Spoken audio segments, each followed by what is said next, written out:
Hi, this is Jonathan J, and welcome to this channel all about buying businesses. And today I'm going to be answering the question, what size should your first acquisition be? How big should the business be in terms of revenue? How many staff should it have?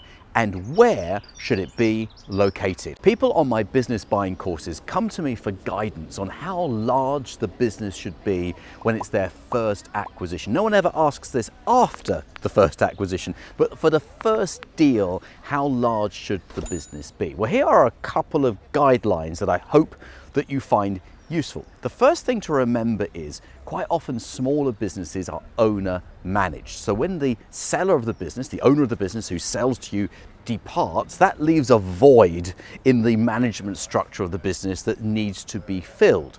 And quite often what happens is that the owner of the business takes a very small salary and then tops that up with dividends, which is good and correct. However, it means that you don't know how much that person would be paid if they were not the owner. So you need to find out how much it's going to cost you to replace the owner, and then you need to consider, can the business afford that person? Now, with very, very small businesses, quite often the answer is no, because it isn't really a business, it's a self-employed position that the owner has. So you take them out, there's no business left. There's no profitable business left. So you have to consider that. So the first tip is to go for larger businesses where the owner is less involved in the day-to-day running of the business. They've taken a bit of a back seat, and quite often this happens with more mature businesses. There is a management structure in place, which means that when you own the business, when you've bought the business, life just carries on at that business regardless of the fact that the owner isn't there. So we're now looking at businesses that typically are turning over several £100,000, the upper 100,000, 200, 5,000, 700, 800,000, and we're probably aiming towards about £1 million of revenue. You see, a business that's producing £1 million of revenue has got something right.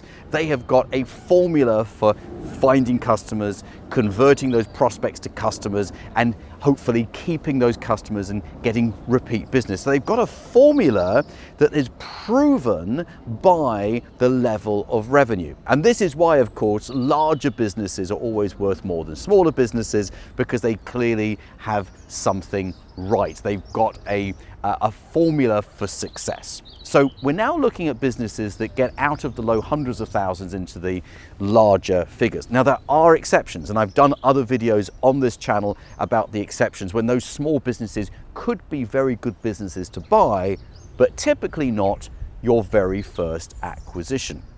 Now, the next question people ask is, where should this business be based? Where should the first acquisition be based? And I am always surprised at how many people seem to want to buy a business in another country, a country they don't live in, as their first deal. Now, there might well be another reason for this. It might be a visa reason or an immigration reason, one of those reasons. But generally speaking, you want to be buying a business that you can get in the car and go and visit whenever you feel like it. Because doesn't that just sound like life is a little bit easier? You know, if you have to get a flight to go and look at the business that you're buying or the business you've just bought, that seems like an awful lot of inconvenience. I like the idea of being able to get in the car and within a reasonable amount of time, everyone's got their own version of what reasonable is, I can then sit in front of that business owner or go and meet my staff, whatever it might be. So when you're searching for a business to buy, why not start in your own town and then widen the search parameters outwards over time, rather than saying the first business I'm going to buy is actually going to be 700 miles away and I have to do an overnight stop just to get there.